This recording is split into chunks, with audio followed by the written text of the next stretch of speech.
Welcome to China Paradigm Podcast, where we share insights and stories from successful entrepreneurs and business people in China and learn what it takes to succeed in a wide range of industries. We interview Jean-Philippe Benoist, founder and CEO at GED. GED helps establish cosmetic brands on e-commerce platforms in China and helps them drive sales in the Chinese market. Listen and learn GED company size and services and its business model. What does the price point look like when GED buys products from brands they want to be in business with?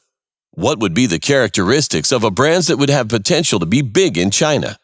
What revenue should a brand earn in their countries of origin before considering selling products in China? The quick win formula for successful branding in China. Which products from the makeup sector have the most momentum in China right now? Is live streaming part of the market strategy for GED? What unexpected success and failure has Jean-Philippe Benoist witnessed in China? Why does Jean-Philippe Benoist not have a LinkedIn page? And much more. Hello everyone, I'm Matthew David, the founder of Daigou Consulting and its podcast, China Paradigm. Joining me today is Jean-Philippe Benoist. You are the CEO of GED and founder or co-founder, and that's something you will precise later on, because it's not very precise on your website if you are a founder, co-founder. But what is precise is that you are the CEO of the company. And if I take the description online, and I like to read it because I think it gives a good sense of what you are doing. GED is a cross-border distribution partner in China. Cross-border. I would add up digital, and you will tell me if I'm wrong or not later on in the description if you want to add something. And you add this to introduce yourself, the company. Unlike recently hatched e-commerce operators, GED brings decades of premium omni-channel distribution experience. GED seeds, so at the very, very beginning of your operation in China, and scales until a certain level. We are going to talk about it. When the level is reached, they might fly by themselves. Those brands might be on their own. So GED seeds and scales. Partner brands, interesting, use the word partner. I found that you use a lot the word partner brands, not brands. Across leading cross-border e-commerce platforms, including Red, Xiaohongshu, WeChat, Weibo, Bilibili, TikTok, Tmall Global, JD, and VIP Shop, among others. For brands eager to engage with Chinese avid Gen Z and millennial beauty community, and also that's something you focus on is Gen Z and millennial, and we will talk about it later on. GED localizes and connects partner brands to their dynamic beauty ecosystem. 4 segments: makeup, beauty tools, fragrance, skincare, mainly, and you have accumulated 17 years of experience yourself. I'm not talking about your team, much more with the entire team. 17 years of experience in the Chinese market. Two quotes we got from you, which I liked because they are a bit provoking. You said, the less market share company has domestically, the more they are eager and interested in China. That's a very interesting thing, actually, to see that maybe a secondary, second level brand in its domestic, its home country could actually make a big difference by going to China. And you said something else. You told to us to go outside of China is a waste of time, focus and resources. Focus on China because that's the best market for cosmetics. Currently, you are managing 10 to 20 brands. I know that's fluctuating basically on the fact that some brands then fly on their own because when they are strong enough, they need less of your services, and then they fly on their own. It's what you told to us when we were preparing the interview. So thank you very much for being with us. There's a lot of topics to go through because that's a very special year, 2020. We have COVID, but that's also a market, makeup, beauty tools, fragrances, which is changing, transforming a lot in China over the past, I would say 5 years, and you are going to confirm or to say the opposite to us, but I feel there is a momentum over the past 3-5 years and acceleration.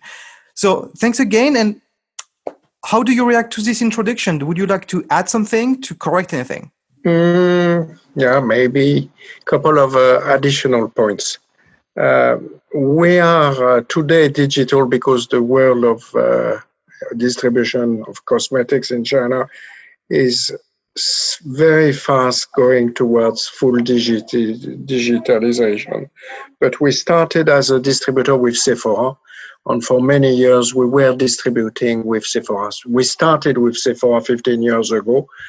They brought us to a certain level until I realized that I was not too happy with their own performances on digital. They are coming back. They are now getting stronger. But in those days, they had not, in my opinion, understood how powerful digital internet sales would become. Let's not forget that this year was the 11th anniversary of Double 11, which is known to everyone. So when I started, there was no Double 11. It happened under my watch in the company. And that's probably at that point that I started to follow and realize that this event was getting bigger and bigger. But not only this event, Taobao, on Tmall. Now, we were originally offline distributor. We are now mostly online. That's just because the market took us there. Not following what the market does, it's criminal in China. It's a risk of being absorbed. It's like surfing and being absorbed by the wave. You're drawn down to the bottom, but you don't survive. So follow, because we are in China, follow the market. Try to beat the market a bit. If you do a lot, that's better, but that's not easy because it's a crowded market. There are thousands of brands. More than, I think Alibaba ranks them up down to 5,000. After that, they don't rank them anymore because it's meaningless. They sell one product or two products more, and then they jump 100 position or 200, 500 position. So, but from 1 to 5,000, the brands are ranked, and we follow. We monitor who's doing what. But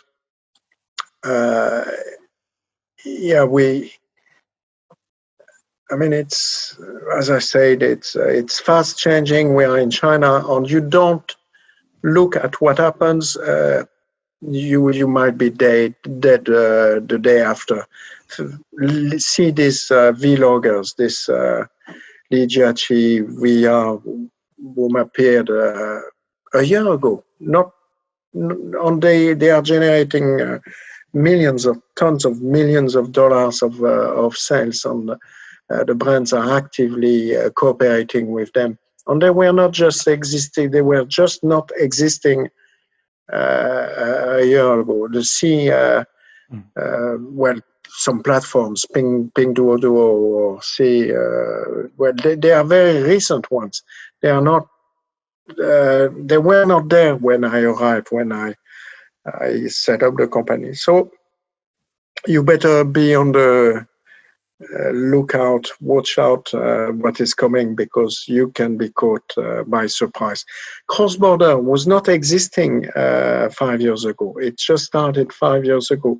It's a loophole of the regulation. Some people understood that they can use the postal code regulations, which are multilateral agreements. So they could use the postal rules to ship goods into China, provided it's not guns, arms, ammunition, or drugs. They can send it to China. This is regulated by the International Postal Code. So it started on very, very quickly. became a major channel for selling cosmetics. Why is that so?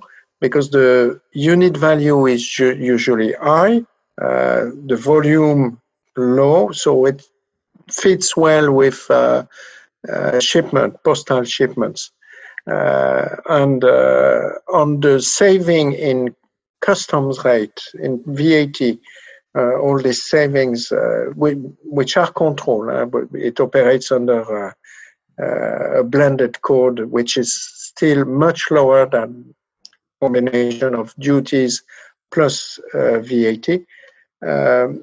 It's so much cheaper that it made it very interesting for the customers to benefit and to buy from this channel. At the same time, they've got the best, well, in the past it was 3G technology, today 4G technology, tomorrow 5G technology. It all goes together. You have the right network to support. Then you've got people developing the right applications, apps, and then it works. And then the logistics, I won't discuss the logistics in China, but it's just extraordinary. You get your food, you get your clothes, you get your deliveries in a matter of hours. Look at Roma, Alibaba subsidiary. They deliver the food or your orders, provided you are in a radius of 3 kilometers, in less than 30 minutes. That And means for a very competitive price. At very competitive price. So they have all the ingredients to make it work. Then you have an additional factor which I often like to point out. When you compare the number of packages stolen at the door of the customers, in China is practically zero. When in the USA it's a headache. When in France it doesn't work. You never leave a package in front of the door of someone. In China they do, and it never disappears. So the probability that the parcel reach the destination, 100% or close to 100%. I like to add an anecdote on this. When I was doing my MBA in Peking University, the Kuaidi could not deliver in the dorm of the students. And I observed that it was actually delivering at the gate of the university. So I was thinking, everyone can steal them. They were just lying on the ground. But no, the students were one by one picking them. And it was a mystery. It's still a mystery to me. That there was no product stolen. So indeed, that's something I was not aware that was an headache in the US and Europe, and that's a phenomenon in China.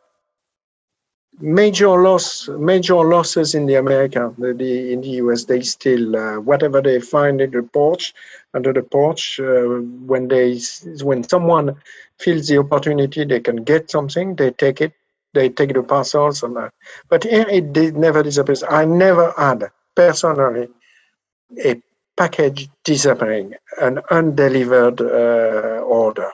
So, I mean, ask anyone in France, in the US, if that happens to them, and you'll get a very different answer, very different. So, I like we understand more about what you offer to companies. I'd like to start with those questions about your company, what services you offer, what's your model of working with what you call partner brands.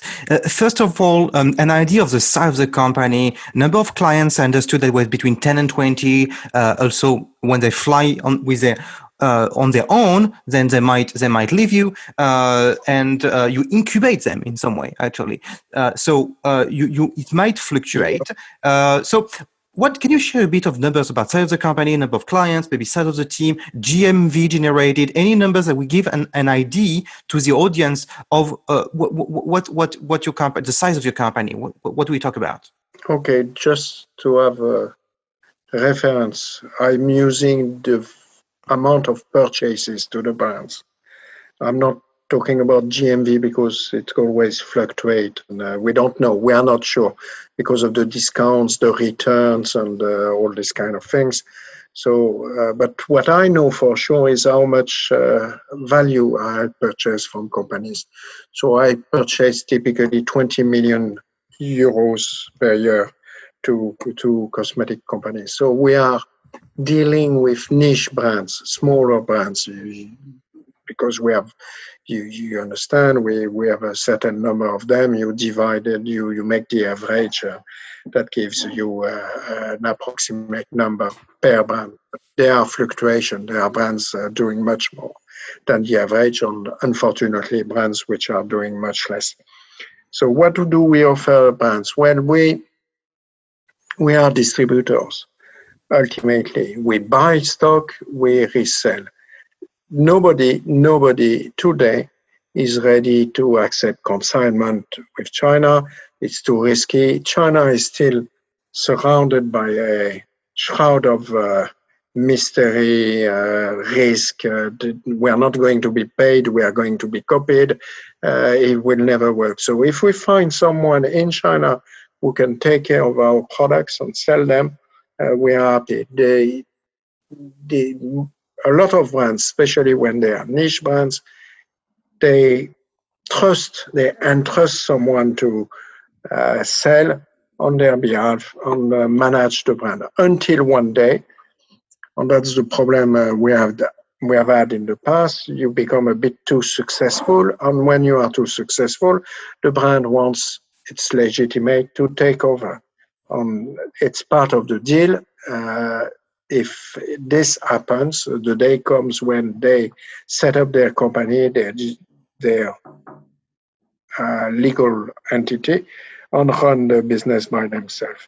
So we are helping brands to enter officially, because most of the brands today are, knowingly or not, and it's often funny to see that the brands do not know that we find their products in China already, but without control, without supervision, without any price control, it can be a bit damaging to the brand.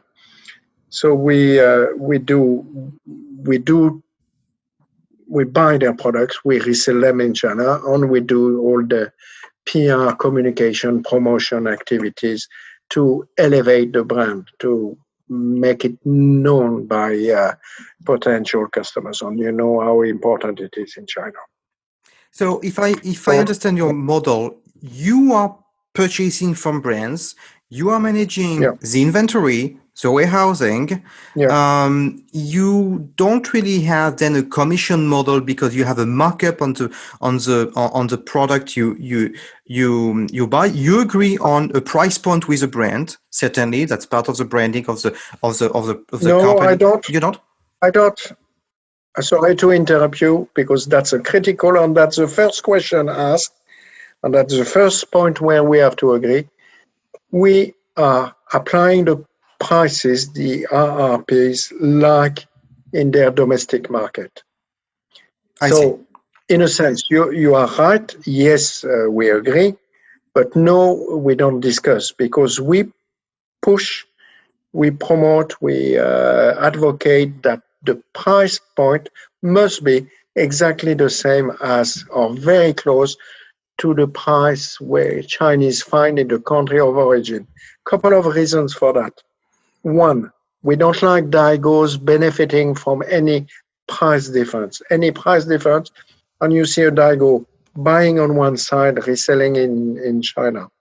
Second reason, Chinese hate to be abused. I mean, if they find that you're selling the same product in China with a huge markup, it doesn't work. They don't like it. So why today, when with internet, which is a price equalizer, Caterpillar making sure that all the prices are equal everywhere, the Chinese have information.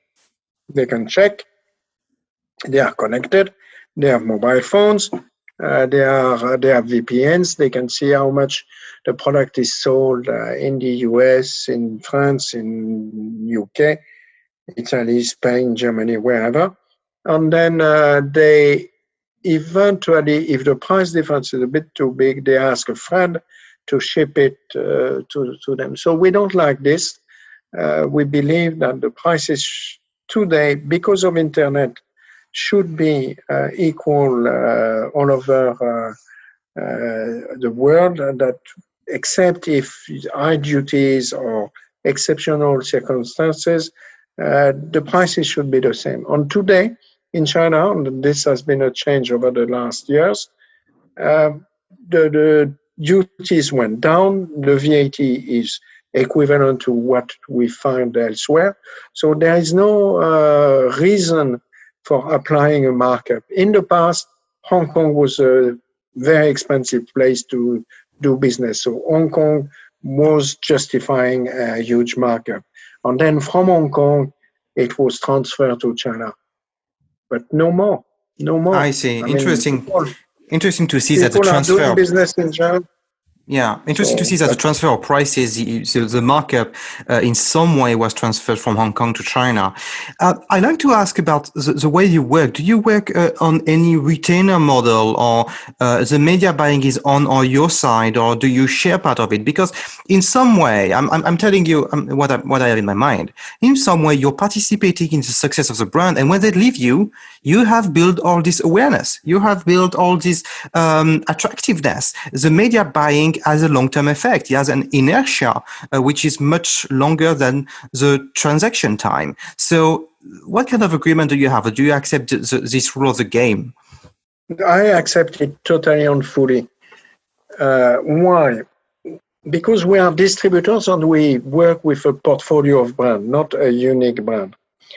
So we've developed our own internal PR department, which promotes the brands. And listen, the brands can leave us, but it's the name of the game. It happens. It's our role on our side to make sure that we have future brands in the portfolio that can take over those who are leaving, and we make sure we try our best to do the job in the best possible way, so that the brands are not tempted to leave. So at the end of the day, listen, we had a brand sold that the owner decided to sell to Estée Lauder. Estée Lauder has a presence in China, strong presence. They took the brand over. But I was pleased to see that this brand, Glam Glow, now famous, Glam Glow, waited 2 years before they transferred it from us to Estée Lauder. They were quite cautious. So even Estée, maybe, I don't know, but at least I think they were not in a hurry to transfer the brand from the distributor who had created it in China, elevated it in China. They were cautious before transferring to Estée Lauder. It works now. It's under good hands with Estée Lauder. But we have had brands who left us because of they've been acquired, transferred, they've been for different reasons, or they decided to establish their own presence. I respect that. We lost them in a way, but they were not mine. So you don't lose what you don't own. We are distributors, and we are just third parties. That's interesting. Interesting. That's I don't think there are many players who have this model. When you compare with TP, they might be more strict on this and ask actually the brand to pay for the media, and they worked on a little bit of retainer and a high commission, and a bit less with buying product initially, buying the inventory. If I'm not mistaken, you have a pretty aggressive offer for brands. Yeah, you are right, but we prefer to take the risk. We are TP. We operate some malls by ourselves. Not all for all our brands. Some brands we ask TPs to do it for us when we find it's better. But listen, we are organized. We've got the number of brands and the structure to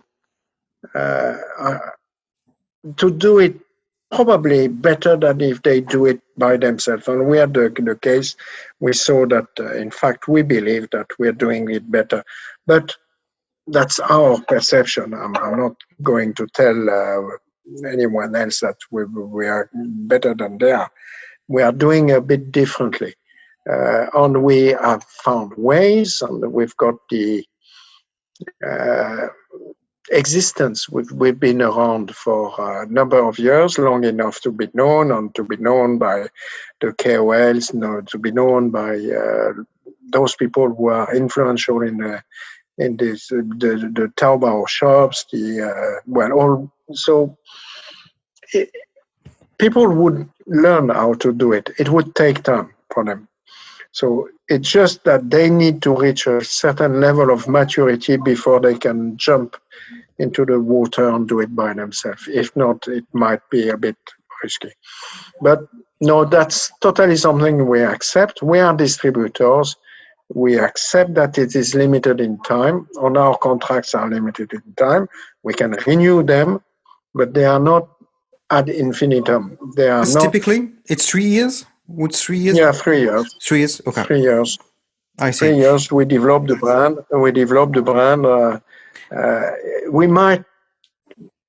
Well, it never happened. We might not be renewed, but it never happened. So, if it happens one day with one brand, or except if it is a very successful one, I would be a little bit upset. But even so, I've got my portfolio next to sustain the business. You asked for exclusivity, right? Because when you say prices should be the same in their own country and China, what I understand, there is a name for that. It's brand control. You don't want the Daigou. You don't want someone else to sell the same product. So the correlated... No. Yeah, what would you say? You're right. We like the Daigou. We don't like when they bring the price down. But we love the Daigous when they play by the rule, when they sell at the right price. If they don't, we sanction them. We use the Alibaba tools, the IPR tools, and we shut them down. But if they don't, they have the right to do their business and they promote the brand. Let's not forget that usually these people are those who initiated. They visited a country, they found a brand, they brought it to China. So there are people who can help. The only thing we don't like is when they start to compete on price. On this, we don't accept. I see. Your model is cash intensive. So it's aggressive for the brands. It's a good offer for the brand because you actually take a lot of the risk on your side, but you have to invest in the inventory. So what kind of purchase would you typically purchase to start with a brand, and how did you finance the initial funding of the company for buying the inventory? Because I believe it's sizable amount of cash to be available, 20 million euros of purchase. You had to start with something sizable. I was lucky. We started with family and friends money. With two partners, we shared the risk, and it worked. Thanks to Sephora. We had big brands in Sephora. It worked. It grew, and progressively we created our own. We never, except one time, but we never borrowed money elsewhere. We never but by internal growth, organic growth, we're managing it. I refuse some brands today just because my bandwidth is somehow limited. So I'm not just chasing brands, just willing to develop my business with more brands. No, you start a business with a brand, so you don't get the best payment terms. But after 1 year, the relationship is established, then you can get a little bit additional support, because it's in their interest to grow and to ease the way we do business. So after the second year, it even better, further, even better, to the point that with some brands, we work in full transparency and confidence, and we are paid as if, or part of the business is paid. If and when we are paid, they are paid. So it's just them seeing themselves growing in China. This should not be a limit. The capacity of the distributor should not be limited by its own capacity to pay. But we are fine. We are doing fine, and we are able to finance everything. So it's good. May I suggest a bit of addition in your description of GED? You should add up investor in brands, because basically you don't ask them to invest in China. You invest for them. You buy the product, you open the digital assets, you open the distribution. So it's more than a distributor. You are an investor. And my question is, I know it's a bit provocative, but my question is, if we look at from an investment perspective, let's say you are the investor, what kind of brands do you want to knock at your door? What kind of brand are you looking for? What kind of brands do you believe have a potential in China? Do you have some parameters in mind, factors in mind? Well, there is one condition that's absolutely necessary. It has to have registered some success in its own territory, origin territory. I will never, well, I have done in the past, I will never again enter into a commercial relationship with a brand which has not succeeded in its own category. You know, I see too many of these people thinking that things are easy in China. It's just you enter, push the door, they all wait for you. No, that's not true. There are Japanese brand, Korean brand, Taiwanese brand, Hong Kongese brand, American brand, German brands, and I can list all the countries of the world who have a brand. They are all in China today. So it's not that easy. And my criteria is first that they have to be successful in their country. That's back to the point of the Daigou. If they are successful in their country, then the Daigou start to bring it to China and then create some awareness. And then we can take it from there. It has to be excellent quality. The Chinese are very demanding. It has to be different. If it is a Me Too brand, who cares? Well, maybe you'll find some Chinese interested, but that's not. That becomes a bit too complicated for us to distribute. A good story. An origin, well, a founder, an origin, a territory, a specificity, that would probably be the criteria I would look for. And then a bit of success. They have to have emerged somehow in their own domestic territories. If we are very practical, if some brands are listening to us, at what level of revenues locally, so domestically, do you think they could start considering China? Would you say that when they reach 10 million euros, when they reach 50 million euros in their own country, they should start a bit of a range, a bit of an idea? Yeah, well, yeah, maybe 10 would be a good a minimum. Before that, they should focus on their own domestic market, but they quickly should look at China, because China is today, well, probably because of the virus, the COVID, but is today the number one market of the world.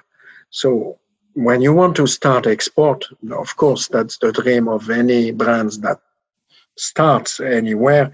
You deal with your domestic market and then you want to expand. So let's focus on the big ones. On the big ones, China is the big one, is the largest one, and it's going to be like this for centuries from now. So why don't you start early enough? Now, the more you are known in your domestic country, the easier it will be in China. So you have to balance, am I known enough in my own territory so that I can start expanding? That's to be seen. Sometimes it can work, sometimes it does not. But don't waste time. It's still, at the end of the day, China, whatever you do in China, especially you do it on internet, it's got memory. So you start small, and you grow from there. So if you are not too much in a hurry, you accumulate, again, because it's on the internet, you accumulate what you've done. The beauty of internet is that you never lose, you never forget what has been done in the past. It is there to stay. So the number of posts on Red, the number of we can name it.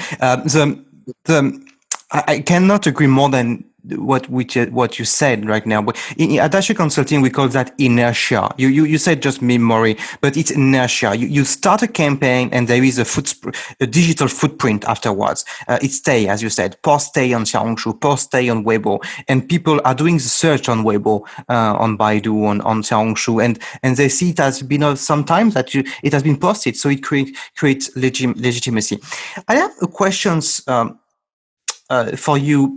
As you are focusing on companies which are entering the Chinese market, what quick wins do you see to start with? Is it live streaming? Is it Tmall, go mainstream, go on Tmall, you need a Tmall? Or is it, let's start with a live streaming with specific KOL. What would be your quick wins formula, if you have quick wins? Well, first of all, I would teach them the 3 Ps of China, like Porter, where we were taught in our marketing courses, place, price, product. I would tell them there are 3 Ps in China: patience, it's for sure one. Performance and passion, you name pragmatism, a lot of pragmatism. We have to go around the obstacles. Well, there are a couple of pieces, but patience is one of them. Now, back to your question. Easy. Taobao. These live streamers. Sorry to interrupt, but not Tmall, Taobao? Tmall comes next. Okay. Tmall, because what is a Tmall store if it has no traffic? Nothing. So you have to establish your presence with a minimum of stores selling your product on Taobao. Then you open your Tmall. By the way, Alibaba would not let you open a Tmall if you have not yet a footprint large enough to justify or to make them comfortable with the level of sales you will reach. And this will only happen with a certain number of Taobao stores. Let's not forget that there is a direct relationship between the size of a brand and the number of Taobao shops. After that, you open a Tmall shop, you open a Red shop, you go to JD, but this is secondary, or Kaola, or right? This is secondary. For me, it's mostly Alibaba, Taobao, and then Tmall. After that, it's natural development. You continue, but Taobao is the key. Taobao is a social network. Taobao is a place where people talk, they exchange, they share.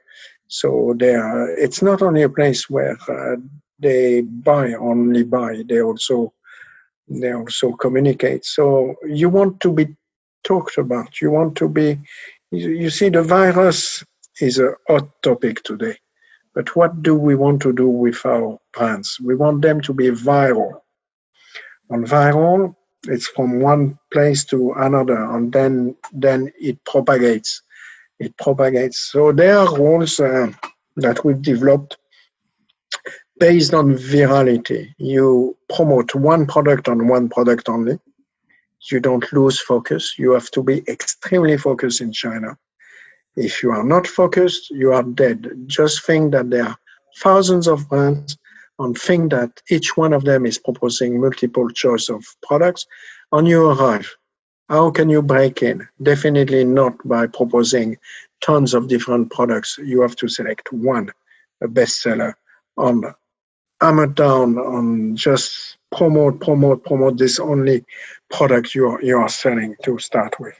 And then eventually you can expand your range. So tell about one product, key product, the bestseller. And you establish your franchise, your brand based on this product. From there, you grow. So that's for us.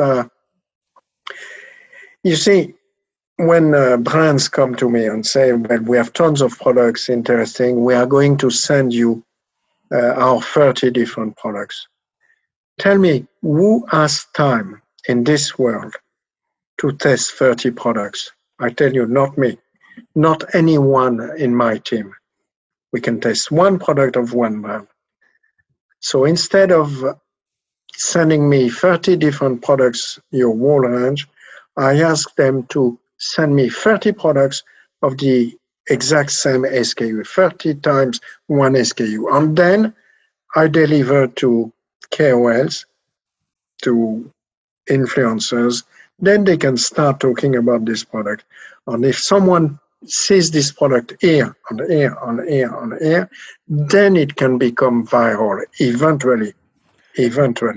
Then If you I found out a quick win you just shared now. And I understand the quick win might not be something you are comfortable with maybe with the wording, because in your DNA you are for sustainable growth. But here I might have found a quick win you have just described, KOL. And that's something I wanted to talk to you. So you said you would buy 30 SKU of 30 units of one SKU, and you would actually send to KOL so they can show, so certainly a live stream, I believe, and then sell on their own, sell maybe a certain. No, not sell, not at this point. Okay. It's before the decision is made. I would ask our network of KOLs, what do they think about this product? Do they think there is a potential? China is too big, too complicated, before making a decision, I need a jury. And they are my jury members. They are those people whom I can ask, who know the market so well, they can tell you immediately, yes, we take, yes, it would work. Yes, when you bring the product here, we would push. Yes. If they say, no, not interested, no, nothing different, or not a good product, then I would pass. But that was an answer to your question, how do you select? I don't select, my KOL select for me. If I need to summarize, the KOLs, they know so well the market. I've seen some of them, they immediately know whether it works, and they've never been wrong. It works, it doesn't work. And that's something interesting in your team. You have, I saw on your website, someone called Neo Liu, who has worked with a famous KOL who had 7.3 million Weibo followers, and is working on your KOL strategy. So I understand better now how key it is, because you test a product with a KOC or KOL. I don't know how to name them now anymore, but that seems to be key in your understanding of the potential of the brand. Well, they are critical people. They are those who activate the market, who orientate, who on the other side, who guide us. So working without the close relationship with KOLs, I don't see how it could work. I don't see. But it could, but not in our model. I'd like to have your view on a broader perspective, which is the market, the beauty market in China. So you have 4 segments. I repeat: makeup, beauty tools, fragrance, and skincare. That's the 4 main segments you are working on. Which segment have you seen the biggest change over the past 3 years? My feeling on my side that makeup has changed a lot. Fragrances is still not at the level of the West, and skincare is maturing. Would you have the same perception, and would you elaborate more? Yeah, that's correct. But I am a small distributor, so I work with small brands, and when we sell a couple of thousands of products a month, we are happy. And a couple of thousands of products a month in a country with 1.4 billion people, that's not, well, that can be a performance, but that's not a major performance. So we need to have the size in perspective. But you're truly, yes, you're right. Cosmetics are split into different categories, and skincare is still the king category, the gorilla. On people like products with efficacy that they feel that it's useful. So, and they are ready to spend fortunes on them. Luxury products, no problem. There is no limit for what they can pay. So skincare is still the top category. Tools, yes or no. Every time there is a tool, there is a copy of the tool coming in. Fragrances, beginning, we have a bit of fragrances and we are testing the water. It's okay. On makeup is an interesting case because it's the most Chinese category of all.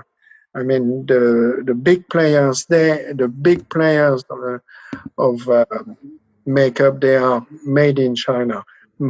Even with L'Oreal, the Maybelline on it. On that, because makeup was a category created in the US. And the US very quickly transferred the manufacturing to factories in Taiwan and in China. Therefore, there's been a long-established presence of makeup manufacturer in China, which later created Marie Dalgar, Perfect Diary, Venus Marbles, and all these brands, which today are leaders on the market, where you don't find such leaders on the makeup yet, on the skincare yet. It's coming, it's progressing, but it's not at the stage of development of makeup. And to illustrate but we have more, a makeup brand. Yeah, to illustrate more what you say, Perfect Diary, just getting listed with a sales volume last year of 3 billion RMB. I think they were created 4 years ago, and they don't have factories, as far as I understand. They manufacture with factories of others who actually produce for the brands we are talking about in the US and others. That's a very interesting point that you said, that the US externalized, outsourced all the manufacturing of makeup, which may be a bit less technical than skincare, and then those Perfect Diary took advantage of that to create a brand, to create emotions around a new brand which is more Chinese and worked very well in China. But sorry, you wanted to talk about a few of your cases on makeup. No, well, I have few cases, but I created my own brand of makeup, which I sold in Sephora some years ago. It was called Elle Girl. We had signed a license of Hachette with Hachette. So we took the name Elle Girl. It was selling reasonably well, but maintaining a makeup brand costs a fortune. You have to launch new SKUs so end of the story, I quit. I sold the company to a Chinese. I don't know if it exists anymore. I don't think so. And then I signed recently with a US brand. It's doing well. I'm happy. Some of these US brands are terrific because they're innovative and creative, and that's what is needed in China. You have to be a bit different in terms of colors, in terms of packaging, in terms of structure in terms of yeah. Yeah, it's good. It's good. But when I was doing this L-Girl, I worked with all the contractors in China, and these people are great. They are big, and they export most of their goods to Western world. So they know what is quality about. They know innovation. They know.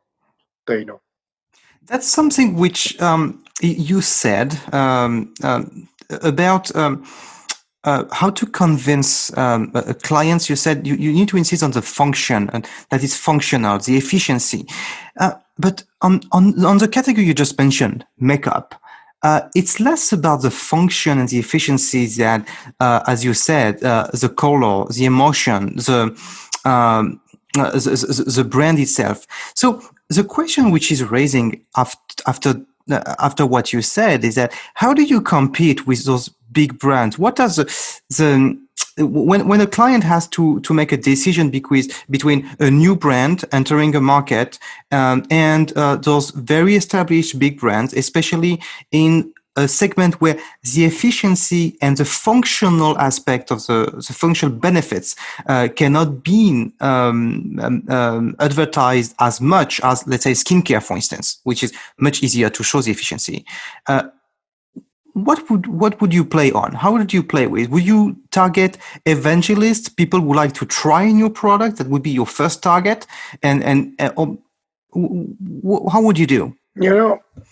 I see it differently. We are in a big country with so many customers.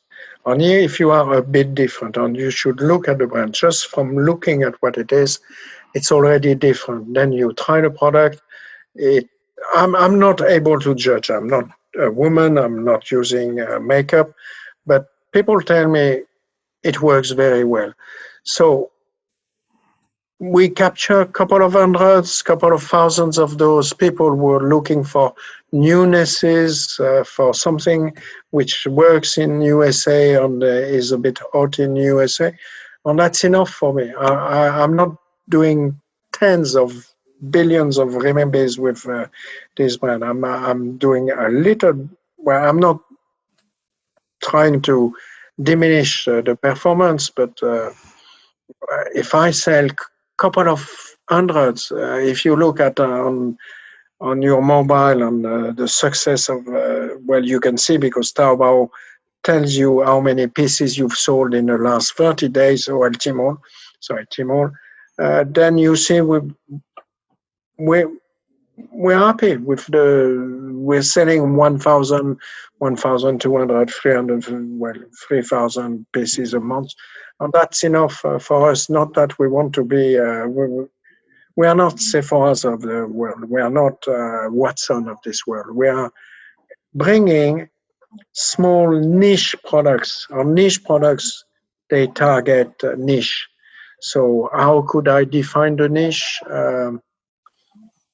Well, with this brand, it's a very nice design, very nice. They spend fortune on product development, so they have innovative products. That's what works. If you are not different in any way in China, it won't work. Now, you are different, so we push the difference, we promote the difference, we tell the people how different we are, and then you find couple of thousands of people interested.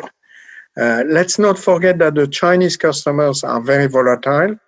They are lacking, they can switch from one product to another. So you lose one customer, you have to find two, to recruit two. That's how we can grow. So we are pushing through the KOLs again, through influencers, through the press. The press still exists and is still meaningful. Which so press? the Vogue, okay. the Vogue and Grazia and all these magazines, because they influence the influencers. Let's not forget that the influencers, they need newnesses as well. They need to bring new products, new brands on the market. Where do they find them? They can't travel anymore. But even when they could travel, they they would not read too much, or they would read in Chinese in their territory. So they read Vogue, they read Elle, at least they get and they get influence, and we see the press as influencer of the influencer. So we never stopped working with the press. These people are still important part of the Interesting. Of the ecosystem. They've been accused of dying quickly, but they were not. They've still a role to play. On a very selective, much more selected and important, maybe influential segment than that it used to be, but still very influential. You talked about makeup as a dynamic segment. Makeup is large. Which products within the makeup segment are you seeing the most momentum? I think Perfectory was very famous for the lipsticks. Do you see other segments taking off? Yeah, well, that was my old days in China. Lipsticks were very, very, very. But our products is different. It's a palette, so it's a bit different. Don't be. I don't know, mainstream. That's your strategy as a distributor. We're probably not mainstream because we have no lipstick. We have lip balms, which are doing fantastically well these days, but they are not lipsticks. So it's your choice as a distributor and probably as a brand. If you bring an add-on, something different that would differentiate you from the others, that's all you need. All you need. Again, let's be realistic. We are not the L'Oréal, we are not the Estée Lauder of this world, we are not the Shiseido or the L'Occitane. We are niche brands, and these people can survive. See, the same applies with car industry.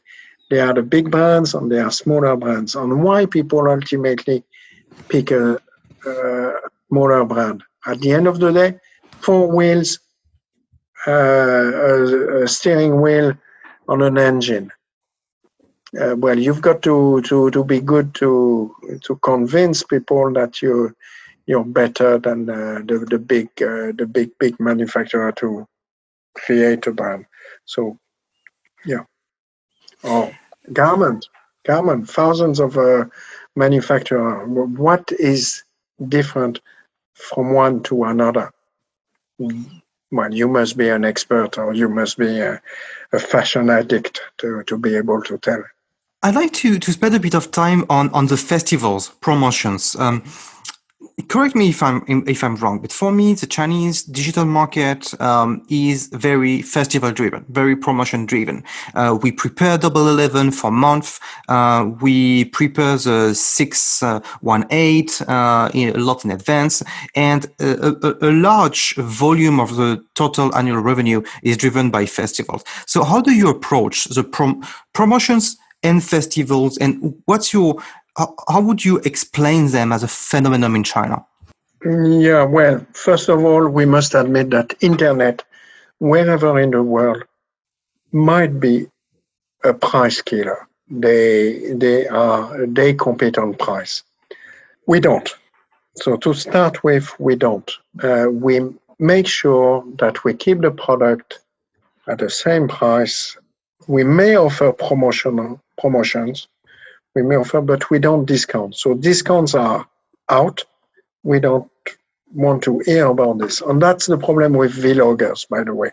This Via and Nijiashi, they just cut prices. The first thing they ask, they say, we want to be the lowest price for your products. And then we say, sorry, we not us. So we maybe, I'm not sure we're right, but I have competitors who are exclusively living with vloggers, except that when they stop activities with vloggers, the business stops. So it's a bit dangerous to give its business to these vloggers, because people would wait for the next promotion and systematically buy with promotion.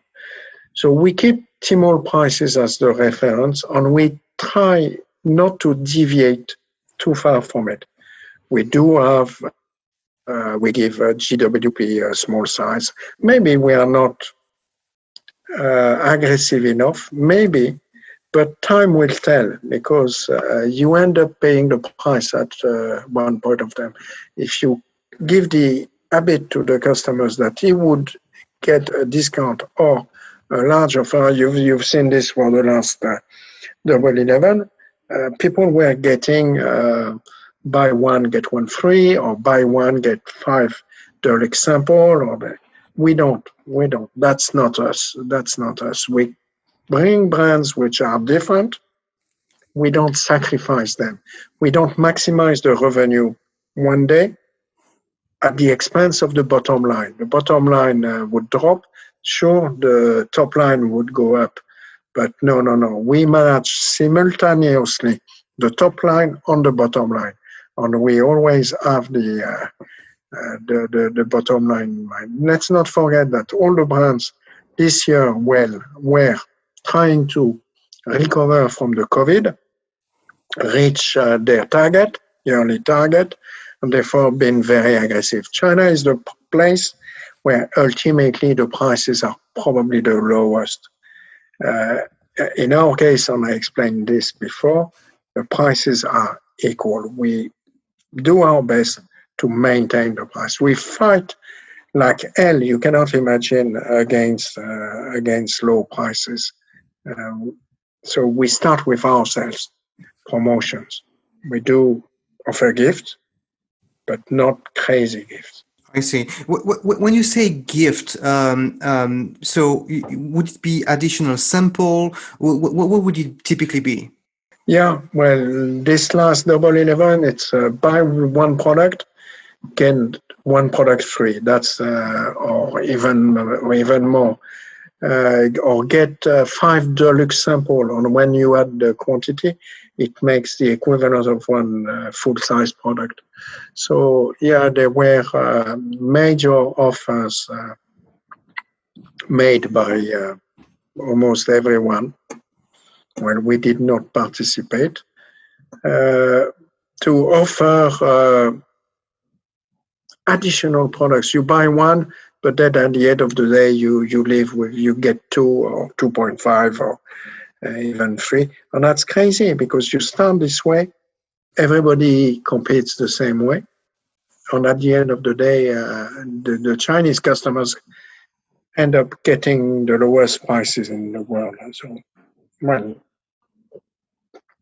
So we try to keep our products a little bit, they are different. We claim they are different. People want them, they pay the price. If they don't, we are not going to offer them. Consistency in pricing, consistency in the offer, and I understand. You didn't mention a lot live streaming. Is it something you are leveraging with your brands? Is it something which is an anecdote or not much? Or you're not leveraging too much of live streaming? No.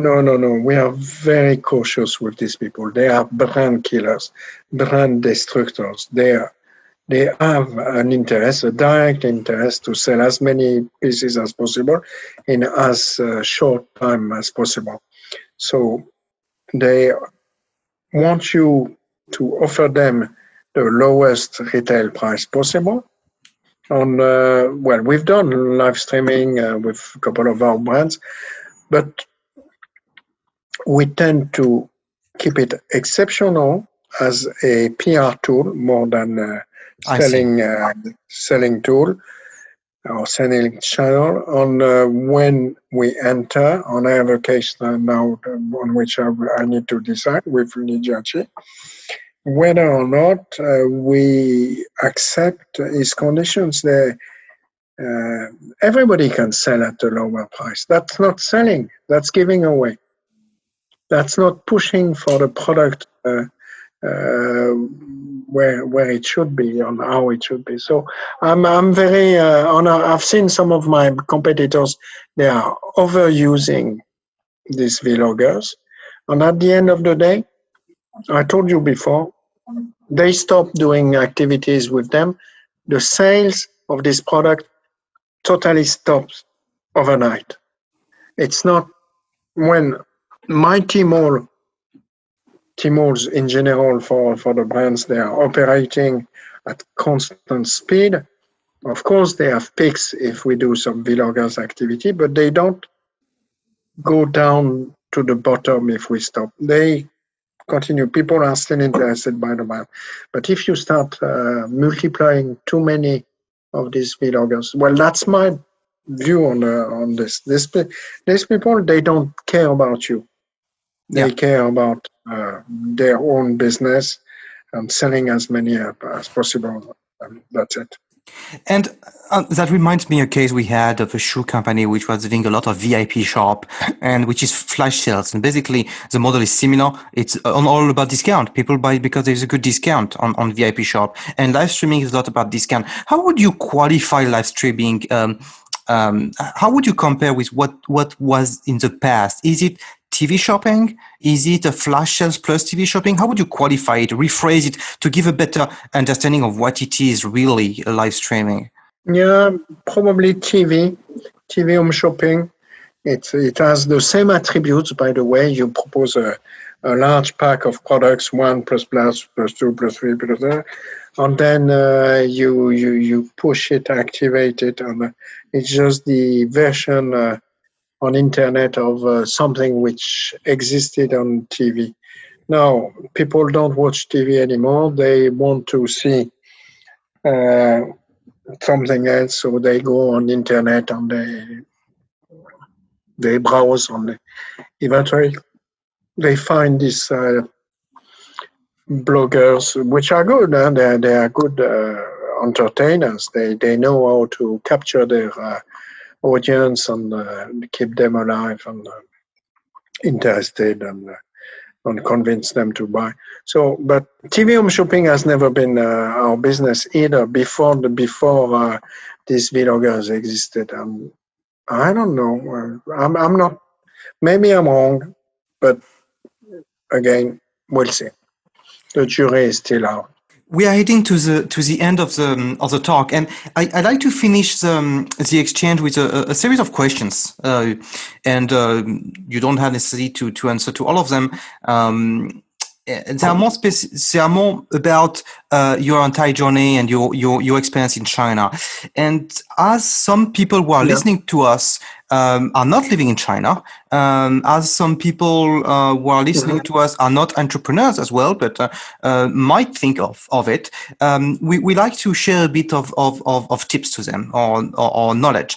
And what books, then the first question would be, what books would have inspired you most in your journey, either in China or as an entrepreneur? Oh, this must have been my old MBA books, but no, that's not what I mean now. I'm not.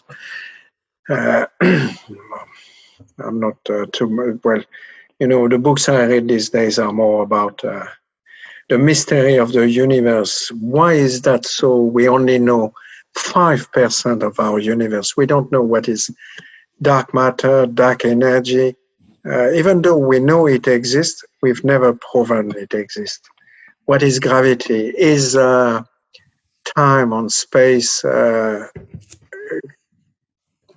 it be a quantum? Are there minimum particles of time or space that you cannot split into smaller ones? They are very good. Not the Bogdanov brothers, but very good American people who explain or try to explain the status of the technology. So no, but that does not bear any relevance to the business in China. In China, it's more about listening. I don't speak Chinese, so that forces me. And that gives me a very good excuse, the best excuse of all, to ask, when someone tells me something, to ask multiple translation. What has he said? What has he said? What has he said? And then only I can think that I've understood something. So Yeah, that's That apart from that. forces you to be Apart more from that, analytical. apart from that, the books of Alain Perfit were so visionary that when he saw that China would become, and that was written in those days.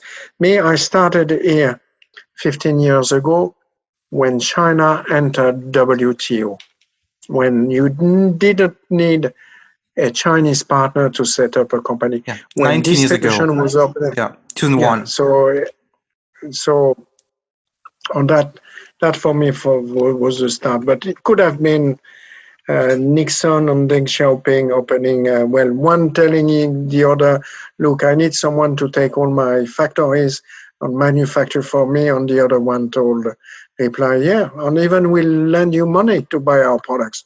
And then it started. It was a Republican, and now Republicans are complaining that too much has gone to China. But they started it. They've given on a silver tray, they've given everything to China, all the product manufacturing. By the way, take the pollution as well, take the low wages, take this, take our jobs.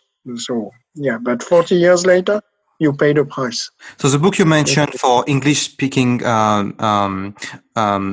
people who are listening to us, Alain Perfit wrote a book. I certainly translated it in English, and it was When China Will Awake, I think.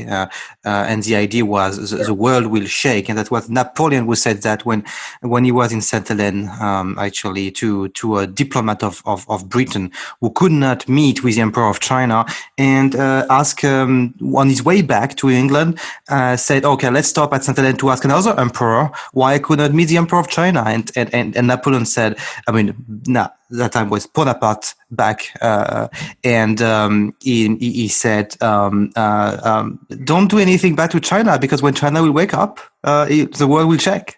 So it's a very, very interesting story. Yeah.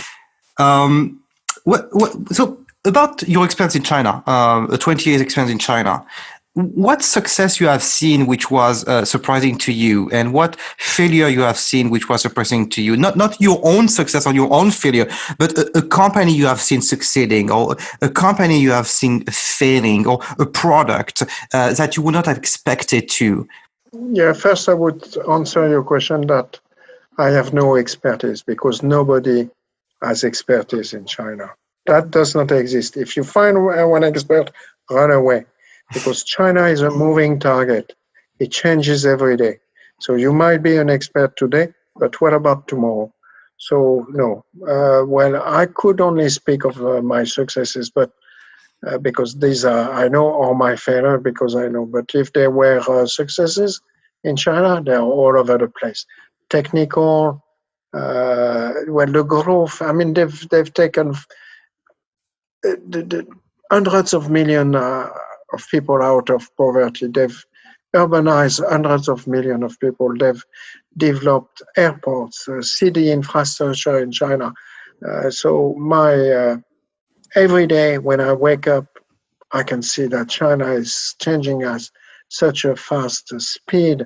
It is impressive. And see what they've done with the COVID, how they dealt with the COVID. It's impressive. Where is the COVID now? Of course, there are 9 cases or 10 cases in Shanghai. But what are 10 cases in Shanghai compared to 1,000 or 2,000 a day of people who've got it in the US or in Europe? So yeah, the successes are all over the place in China. Failures, there are some failures, but the failures in most cases, you've seen lots of companies failing. That's because they were not patient enough, not ready to listen enough, not ready to understand how the Chinese world works. That's my guess. I'm not sure it is why they fail.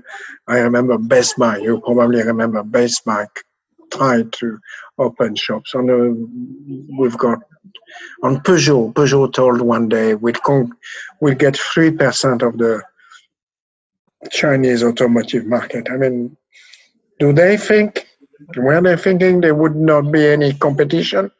Were they thinking that Chinese companies would let them get this share, this market share.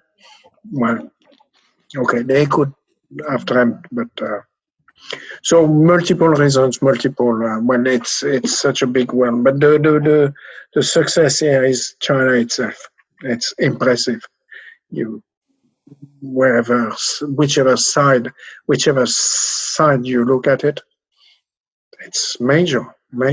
Yeah, that's indeed. Even for those people who have been in China, I've been in China for 10 years, and you have been longer than in China, longer than I've been, and that's still surprising how successful companies, Chinese companies have been. Actually, even now going overseas. And when you take an example as TikTok, right? I wouldn't have thought about a company like Douyin in TikTok going so big overseas. And 4 or 5 years ago, even I wouldn't have thought so, and they did. So it's I think we are still going to be surprised in the coming years and decades. Yeah. Thank you very much No doubt. Thank you very much for your time. I'd like to tell the audience, people listening to us right now, that we published a podcast on YouTube, we publish on Spotify, we publish on Apple Podcasts, and we publish also a lot of other content on SlideShare, on LinkedIn, and we have a newsletter. And we will be very happy to get your feedback and to get your comment on all the content we create.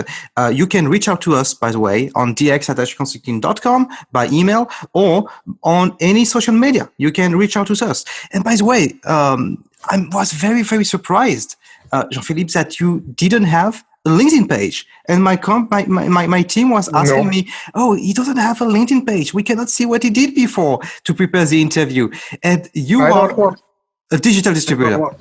That was funny to see. Yeah, I don't want. The website was created very recently because we needed it in the US.